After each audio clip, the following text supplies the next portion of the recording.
जय हिंद दोस्तों। स्वागत है आप सभी का एग्ज़ाम टाइम पर।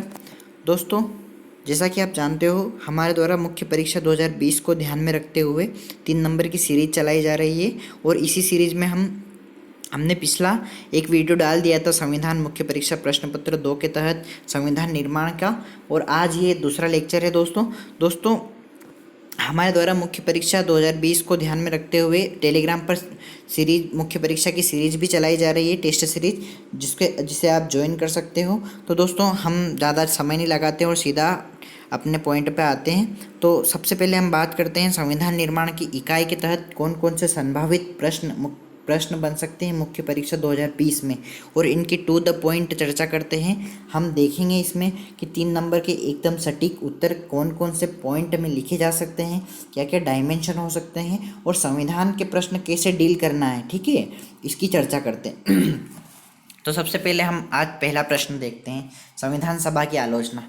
दोस्तों, ये प्रश्न आपको 5 नंबर में भी देखने को मिल सकता है। ठीक है, तो आप इसे ध्यान से पढ़ें और ध्यान से समझें। अब पहली बात करते हैं, हम इसका पहला पॉइंट क्या लिखेंगे। इसका पहला पॉइंट लिखेंगे हम वकीलों व राजनीतिज्ञों का प्रभुत्व। तो संविधान के बारे में कथन भी है कि यह वकीलों का स्वर्ग कहा जाता है। ठीक है, और राजनीतिज्ञों, क्योंकि भारत में जो संविधान सभा का चुनाव हुआ था तो 10 लाख जनता पर एक प्रतिनिधित्व करता था, तो वहीं कहीं ना कहीं राजनीतिज्ञों का अधिक अधिक प्रभुत्व था। दूसरी बात, कांग्रेस का प्रभुत्व। अब कांग्रेस ही उसी समय पे मेन पार्टी थी या मेन सत्तारूढ़ पार्टी थी, तो कांग्रेस का प्रभुत्व था। और तीसरी बात, प्रतिनिधि निकाय नहीं था, हालांकि कोई प्रतिनिधि निकाय नहीं था, और समय की बर्बादी थी, ऐसा कहा जाता है ना, क्योंकि अपने संविधान को बनने में 2 वर्ष 11 महीने और 18 दिन का समय लगा था। अब हम अगले प्रश्न की बात करते हैं, प्रारूप समिति। प्रारूप समिति, दोस्तों, ऐसे जो प्रश्न होते हैं ना, उन्हें अपने को टू द पॉइंट डील करना है। टू द पॉइंट डील करने से फ़ायदा क्या होगा कि जब चेकर जो होता है उसके पास अधिक कॉपियाँ होती है, उन्हें इतना टाइम नहीं होता है, वो अधिकतर देखते हैं आपके पॉइंट क्या है। आपके पॉइंट अगर सटीक होंगे तो आपकी जो कॉपी है उसकी एक सकारात्मक पृष्ठभूमि बनेगी उसके दिमाग में, जिससे आपको आगे अच्छे नंबर मिलेंगे। ठीक है, तो प्रारूप समिति का उत्तर कैसे डील करते हैं। सबसे पहले अपन गठन की बात करते हैं। गठन कब हुआ प्रारूप समिति का? 29 अगस्त 1947 को। ठीक है, देन दूसरा, सदस्य, उसके सदस्यों की संख्या 7 सदस्य थी, और अध्यक्ष अपन ने अम्बेडकर लिख दिया। अब आप पूछोगे कि ये अम्बेडकर क्यों लिखा, आपने पूरा नाम क्यों नहीं लिखा? तो चेकर भी समझदार है यहाँ पे, उसे पता है, बस आपको एक इशारा करना है, आपकी प्रेजेंटेशन अच्छी बनानी है। ठीक है, फिर तीसरा अपन उद्देश्य लिख देखते हैं। ठीक है, प्रारूप समिति का उद्देश्य क्या था? तो प्रारूप पर विचार विमर्श करना। दोस्तों, हमारा जो संविधान है उसका प्रारूप BN राव ने तैयार किया था, बट प्रारूप समिति का काम था कि उस प्रारूप पर विचार विमर्श करना और कुछ सिफारिशें देना। ठीक है, चौथा कार्य जो इनका मुख्य था, इन्हें संविधान निर्माण का कार्य करवाया था। ठीक है, प्रारूप समिति खत्म। इसको 3 नंबर में ऐसे ही डील करना है, टू द पॉइंट। 1, 2, 3, 4 या 3 पॉइंट कोई सी भी डील करोगे ना, बहुत शानदार उत्तर रहेगा, पूरे 3 में से 3 नंबर मिलेंगे, आप निश्चिंत रहें। ठीक है, अब तीसरे प्रश्न की बात करते हैं। तीसरा प्रश्न, ये अपने संवैधानिक सदस्य थे BN राव।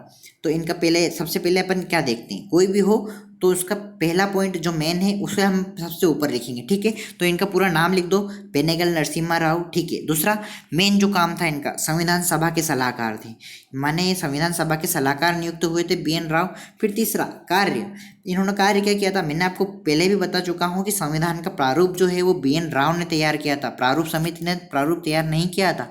ठीक है, और चौथा, इनका विशेष लिख सकते हैं अपन, अंतर्राष्ट्रीय न्यायालय में प्रथम न्यायाधीश।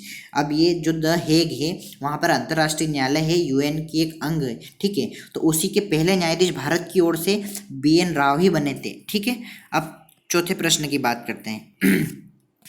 चौथे प्रश्न, हम इसके तहत संघीय विशेषता। अब संघीय विशेषता से आशय है कि भारत में संघीय विशेषता क्या क्या है संविधान की। ठीक है, तो अपने संघीय विशेषता में आप टू द पॉइंट लिखें, 4 पॉइंट या 3 पॉइंट कोई से भी लिखें, ये सटीक पॉइंट है, कोई दिक्कत नहीं है, आपको पूरे नंबर मिलेंगे। पहला पॉइंट लिखेंगे आप, लिखित संविधान, अपना संविधान लिखित है। दूसरा, संविधान की सर्वोच्चता, भारत में संविधान ही सर्वोच्च है। ठीक है, तीसरा, स्वतंत्र एवं निष्पक्ष न्यायपालिका, अब न्यायपालिका स्वतंत्र एवं निष्पक्ष है। और चौथा, शक्तियों का स्पष्ट विभाजन, माने 7वीं अनुसूची आप जानते ही हो, केंद्र की शक्तियाँ अलग है, राज्य की शक्तियाँ अलग है। फिर इसके बाद अगला प्रश्न की बात करते हैं, एकात्मक विशेषताएं। अब अपने संविधान में एकात्मक विशेषताएं कौन कौन सी है, इनकी बात की जाती है। अब सबसे पहले देखते हैं अपन एकल नागरिकता। हमारे यहाँ पे USA जैसी दोहरी नागरिकता नहीं है। ठीक है, एकल नागरिकता माने एकात्मक विशेषताएं, माने संघ कहीं ना कहीं पावरफुल रहता है एकात्मक विशेषता में। ठीक है। दूसरी बात, अखिल भारतीय सेवाएं। अब अखिल भारतीय सेवाओं के अधिकारियों की नियुक्ति तो केंद्र सरकार करती है, लेकिन वो उनके वेतन भत्ते सभी राज्य सरकार द्वारा दिए जाते हैं, तो ये एक अखिल भारतीय सेवाएं हो गई। तीसरा, आपातकालीन प्रावधान। अब आपातकालीन प्रावधान को भी केंद्र ही लागू करता है, राज्य नहीं, है ना।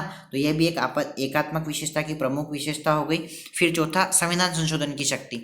अब संविधान संशोधन राज्य तो करेंगे नहीं, है ना, संविधान संशोधन भी कौन करती है, संसद, और संसद कौन, केंद्र। तो यह भी एक एकात्मक विशेषता हो गई है, ठीक है। अब इसके आगे हम प्रश्न की बात करते हैं, डॉक्टर राजेंद्र प्रसाद। अब डॉक्टर राजेंद्र प्रसाद इंपॉर्टेंट है, ठीक है। तो हम सबसे पहले पहला पॉइंट देखते हैं इनका, ये संविधान सभा के स्थायी अध्यक्ष थे, ठीक है, स्थायी अध्यक्ष थे। देन दूसरा, योगदान। अब इनका योगदान क्या था, तो आप योगदान, अगर कोई भी संविधान सभा के सदस्य का प्रश्न आता है तो आप उसका योगदान ये लिख सकते हैं कि संविधान निर्माण में ये भूमिका है, योगदान लिख सकते हो। और दूसरा, क्योंकि ये अध्यक्ष से संविधान सभा के, तो संविधान सभा का संचालन और उनके सदस्यों का संचालन का काम इन्हीं के हाथ में था, तो दूसरा लिख सकते हैं अपन कोमा लगा के कि संविधान सभा का संचालन करना, ठीक है। तीसरा विशेष क्या, तो भारत के प्रथम राष्ट्रपति थे, सभी को पता है कि भारत के प्रथम राष्ट्रपति थे, तो एक विशेष पॉइंट लिख दो और एक फर्स्ट पॉइंट लिख दो, और योगदान किसी भी संविधान सभा के सदस्य का आ जाए तो आप संविधान निर्माण लिख सकते हो, ठीक है। अब सातवें प्रश्न की चर्चा करते हैं, संघ। संघ क्या होता है, अब संघ की बात करते हैं, तो ये एक स्थायी व्यवस्था है। स्थायी व्यवस्था है माने इसमें यह स्थायी रहती है, यह टूटती नहीं है, ठीक है। दूसरी बात करते हैं, यह अविभाजित राज्यों का अविभाजित संघ है। अब यहाँ समझना है इस बात को, अविभाजित राज्यों का अविभाजित संघ है, माने यहाँ पर राज्य संघ से अलग नहीं हो सकते और ना ही संघ राज्य से अलग हो सकता है। तो भारत में भी इसी प्रकार की व्यवस्था है, ना तो संघ से राज्य, कोई भी राज्य, अब ऐसा नहीं है कि आज पंजाब अलग हो जाएगा या राजस्थान अलग हो जाएगा या मध्य प्रदेश अलग हो जाएगा, है ना। तो अपने यहाँ पे क्या है, संघीय व्यवस्था है, और ना ही संसद अलग हो जाएगी, है ना। तो अपने यहाँ पे भारत राज्यों का संघ है, माने यहाँ पर ना तो संघ राज्य से अलग होंगे और ना ही संघ राज्यों से अलग होगा, ठीक है। Then clear. तो इसलिए इस लाइन का मतलब समझना, अविभाजित राज्यों का अविभाजित संघ, मतलब अविभाजित राज्यों का माने यहाँ से राज्य भी विभाजित नहीं होंगे और ना ही यहाँ से संघ विभाजित होगा, ठीक है, समझ गए होंगे आप। अब आगे बात करते हैं हम, आठवां प्रश्न, परिसंघ। अब परिसंघ क्या होता है, यह एक अस्थायी व्यवस्था होता है, ठीक संघ के विपरीत व्यवस्था है ना, समझ रहे हो, ये एक अस्थायी व्यवस्था होती है। दूसरी बात, विभाजित राज्यों का अविभाजित संघ। अब यहाँ पे बात समझना, यहाँ पर जो राज्य होते हैं वह संघ से अलग हो सकते हैं, यहाँ पर अलग हो सकते हैं। अमेरिका में जैसे 50 स्टेट्स हैं, तो वहाँ के जो स्टेट्स हैं उनको ये शक्ति दी गई है, उनको ये शक्ति दी गई है कि वह संघ से अलग हो सकते हैं, ठीक है। अब अपन नेक्स्ट प्रश्न की बात करते हैं, डॉक्टर सच्चिदानंद। अब डॉक्टर सच्चिदानंद सिन्हा कौन थे, इनकी हम बात कर लेते हैं। डॉक्टर सच्चिदानंद कौन थे और इनकी हम बात कर लेते हैं, ठीक है। तो डॉक्टर सच्चिदानंद संविधान सभा के पहले प्रथम अध्यक्ष, मतलब संविधान सभा के जो पहले अध्यक्ष थे वो जो नियुक्त किए गए थे 9 दिसंबर 1946 को, तो ये प्रथम अध्यक्ष थे संविधान सभा के, और यह अस्थायी थे, तो ब्रैकेट में लिख दिया अस्थायी। दोस्तों जहाँ भी अपने को कुछ विशेष पॉइंट लिखे तो हम उसका वहाँ पर ब्रैकेट का प्रयोग कर सकते हैं, जिससे आप चेकर का जो है आपकी तरफ ध्यान आकर्षित हो, ठीक है। अब इनका योगदान संविधान निर्माण में, फिर विशेष लिख सकते हैं, इनका एक विशेष, संविधान सभा के सबसे वरिष्ठ सदस्य थे। अब ये सबसे वरिष्ठ सदस्य थे इसलिए ही इन्हें संविधान सभा का अध्यक्ष नॉमिनेट किया गया था, ठीक है। अब 10वें प्रश्न की बात करते हैं। 10वां प्रश्न, संविधान सभा के अमेरिका से स्रोत। तो जो स्रोत लिए गए हैं आप उन्हें इस तरह से डिफाइन कर सकते हो, है ना। तो मूल अधिकार लिए गए थे, प्रस्तावना ली गई थी, वित्तीय आपातकाल लिए गए थे, न्यायिक पुनरावलोकन लिया गया था और उपराष्ट्रपति का पद लिया गया था। यही सारी चीज़ें ली गई थी हमारे संविधान में, अमेरिका के संविधान से, ठीक है ना। तो आज हम इन 10 प्रश्नों की चर्चा कर चुके हैं। हम आगे भी टू द पॉइंट 3 नंबर की सीरीज को कंटिन्यू रखेंगे।